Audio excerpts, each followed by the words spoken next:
welcome. Family, Movies Brief here. Today, I'm going to explain the British science fiction romance thriller called Frequencies. Spoilers ahead, watch out, and take care. The movie is set in a dystopian world where every person emits a specific frequency which determines his or her luck, further determining his or her success in life. Higher frequency means better luck, and thus, less feelings. The movie starts as we see some students standing in a single line, each holding a single green apple. Marie Curie Fortune, a bright young girl, is one of the students in the line.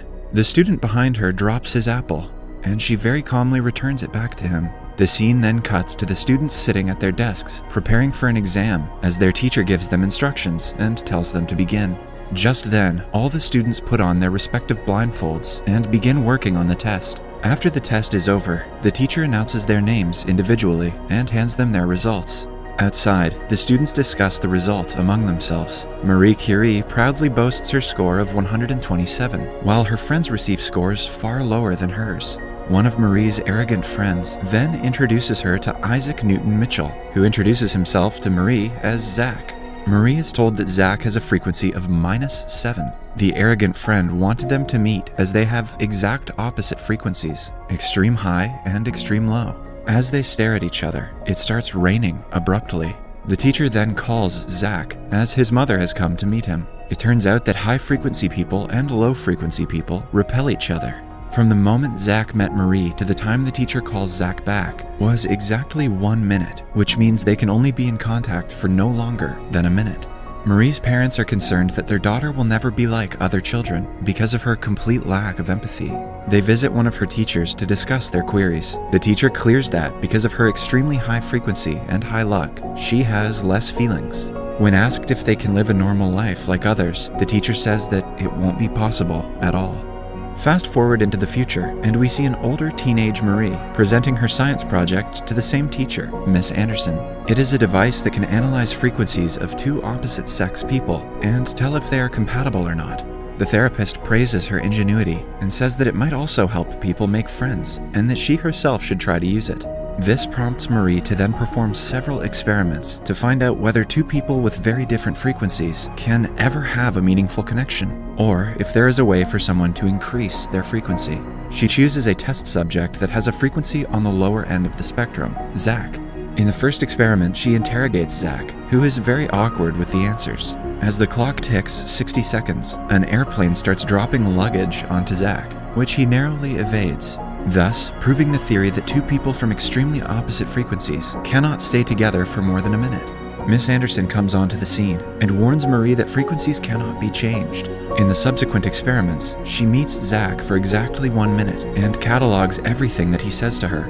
It is clear from his behavior that Zach is interested in Marie, but can never seem to get across to her. Also, in each of the experiments, the duo gets separated before the 1 minute threshold. Finally, Zach confesses that he loves her and asks her if she feels the same. She responds by saying that she is incapable of feeling anything because of her condition. She continues that she shows emotions only to pretend in front of others. Just like Jeff Bezos.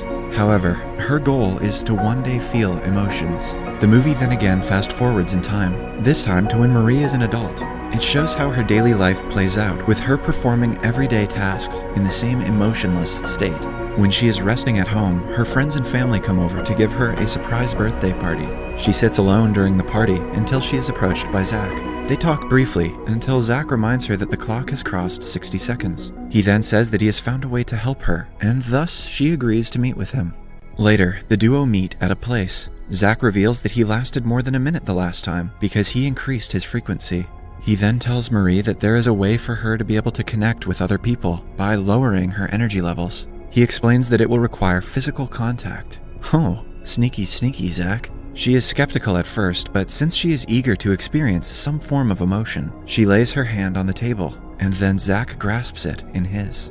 Marie is completely overwhelmed. She feels something, but cannot describe it, because she doesn't know what it feels like to experience emotion. She feels unwell and lets go of his hand, but realizes that holding hands had actually made her feel better. Since they have been talking for way more than the designated 60 seconds, nature begins to rebel, and Marie, feeling overwhelmed, kisses Zach. We then experience the story from Zach's perspective. The boy at the beginning who dropped the apple was Zach himself, and he liked Marie from the start. When the teacher calls in Zach from the playground to meet his mother, it was so that they could discuss his future in the institute with Miss Anderson. She recommends that Zach be shifted to a different facility because his frequency is too low and that he will never fit in with the others. Zach adamantly refuses. After the ordeal, Zach makes his way to Theo's house, his only friend. When he gets to the house, he is met by Theo's father, who shows him that he has skills different from everyone else's because of his ability to use his imagination. This is manifested when he finds out that he is excellent with the piano because of his ability to see the piano progressions.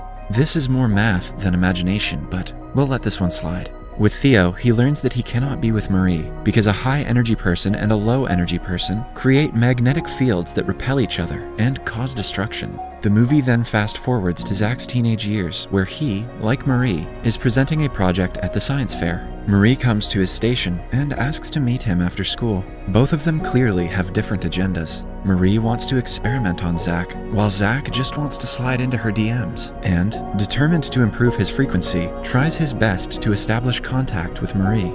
We see that to increase his own frequency, Zach, with the help of Theo, uses magnets to temporarily boost his frequency. Zach experimented with different substances before each meeting with Marie to see which would have the most desirable effect. However, they didn't help much, as Marie admitted to feeling nothing towards Zach. Fast forward again to when Zach is an adult. He presents a groundbreaking theory that redefines the concept of frequencies. He tells the professors that every high-frequency person can experience emotion if they believe in it. Unfortunately for him, no one buys his idea. This is how I imagine global summits about the climate crisis play out. Zach again meets with Theo to find ways to improve his frequency. They experiment with different compounds, but unexpectedly realize that particular sound waves can boost frequency for a short period of time. To test this hypothesis, he is sent by Theo to meet Marie at her birthday party. While departing, Theo gives him a device with code words to activate the sound waves, thus giving him an additional 5 seconds more this time. During their conversation, he's also wearing a microphone through which he can hear Theo giving him new words. Everything comes full circle when both of them kiss. The intimacy has the effect of reducing Marie's frequency and quelling the revolt of nature. The couple then make love for the first time. All this while, Zach keeps getting the secret words on his device, which extends his time with Marie. I'd sure like to know what those words were. They begin to spend more time together. During their time together, Marie experiences some bouts of unluckiness, such as missing her train. This is a clear sign that her frequency is dwindling. She then makes a bold move and takes Zach to visit her parents. Her parents, in many ways, are high-frequency individuals like her, so they are concerned that when an average boy comes into their house, the frequency mismatch would cause a rebellion of nature. Marie assures them that it will not happen, and then the entire family has dinner together. At the table, Zach explains to Marie's father how the concept of harmonizing frequencies works. He explains that nature will always seek balance so that high-frequency and low-frequency people can be together because the low-frequency individual will receive some of the energy of the high-frequency individual. This is how Kanye and Kim Kardashian worked. This will cause uniformity and everyone can be the same level. He then presents his device to Marie's father and explains how it works. It basically takes the frequency mismatch between the people in the surroundings and presents a 2-syllable word that can help balance out the frequency. Marie's father is very excited to hear that a device can be used to achieve complete balance. He believes that the device would render the concept of high energy and low energy to be useless, thus giving everyone justice. In fact, Marie's father is so confident in the idea of universal balance that he puts together a research team to improve the device's functionality. The team consists of some of Zach's old schoolmates. However, they soon discover a strange side effect. If one asks anyone to do anything after saying the 2-syllable word, they will do it involuntarily. While Zach and Marie's father try to figure out how to fix the glitch, Marie comes to a realization that when Zach met her at her birthday party, he was using carefully selected words to lower her frequency. Then, with the 2-syllable word and a meek request, he subconsciously compelled her to fall in love with him. Marie's father is furious at Zach for manipulating his daughter like that. To his defense, Zach says that he had no knowledge of the side effect and that the entire thing was a misunderstanding. Ironically, this is also what Bill Cosby said. Needless to say, Marie's father disbands the team and makes everyone sign a contract to drop the idea of experimenting with the device. He also forbids Zach from seeing Marie again. One day, upon returning to his room, Zach finds some men in his room. One of the men says that they're from the government. He even has the same device that Zach invented. The man then asks Zach 3 questions, and he can only respond by nodding his head. Zach realizes that the questions the man was asking were phrased in such a way that they would ensure he was telling the truth. Zach doesn't understand how that is possible, because no one else was privy to the work they had been doing with his device. The man then offers Zach a job. After Zach reaches the secret place, the man explains that the government has set up a secret team. He stresses that the team needs to neutralize the threat, known as the Manual, which is the name given to the 2-syllable generator device. The team consists of the team that Marie's father set up before, since only they knew how it worked. The government agent then tells them the story of how his technology had surfaced several times in the past and caused devastation, but had always been obscured from the public to keep the balance and peace. He knew that it would inevitably be rediscovered and that again, they would have to bury it in secrecy.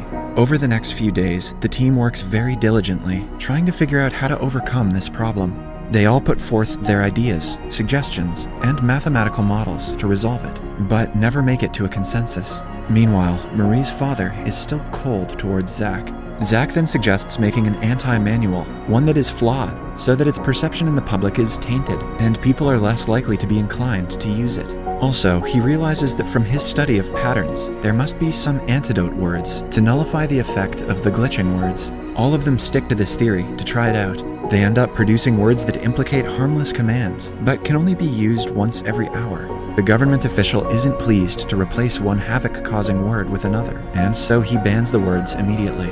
Later, at the request of Marie, Zach utters a word from the device, along with a command, so that Marie will fall out of love with him.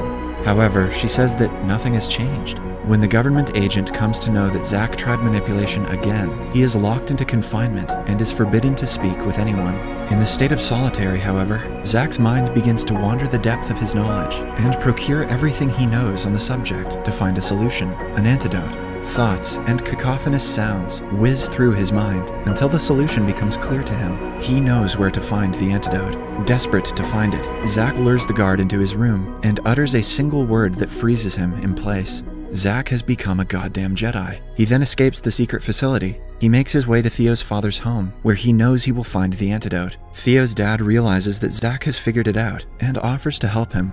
Marie also arrives at the scene and informs him that he has less time. Just then, the government officials storm the place and restrain Zach. Suddenly, Theo's dad begins playing a melody on his piano. When asked what he is doing, he replies that he is simply giving them the antidote. He then challenges them to use any word while he is playing. The government official does so, and to their surprise, it makes no difference. This is exactly how Wonderwall works. Theo's dad then reveals that when Mozart plays, everyone is in the same frequency. He continues by saying that music neutralizes the power of words, and that Mozart immunized people against the book that contained the words. In short, music resets everything, especially Island Boy by the Pineapple Brothers. The final segment is shown from Theo's perspective. It is revealed that he was the one who dropped the apple, so that Zach would talk to Marie. It is also revealed that Theo has exactly average frequency. What follows is an interesting dynamic between Theo and his dad. His dad believes that humans can escape the entrapment of machine-like thinking by using imagination and their concept of free will. Theo, on the other hand, believes that all humans are machines, and they can be very predictable. All of Theo's work during the course of the movie has reflected this very mindset, from his helping Zach control frequencies to his science project that was obstructed by the Zach-Marie attraction. Elsewhere, Marie and Zach are together and get their results back from the doctor, who gives them doses of Mozart, Bach, and Pachelbel as medicines. What, no Nickelback? The doctor also confirms that Marie's feelings are not due to manipulation. The movie ends on a high note when Theo believes he has figured out the universal symphony, a complete knowledge of things that will allow him to predict how any interaction or event is going to happen. So, that leaves the question, did anyone in the movie ever have free will? Or were they just the product of their frequencies? This is getting too deep for me. I'm out. Subscribe for more videos like this, turn on notifications, and leave a like to help the channel out. Thank you for watching.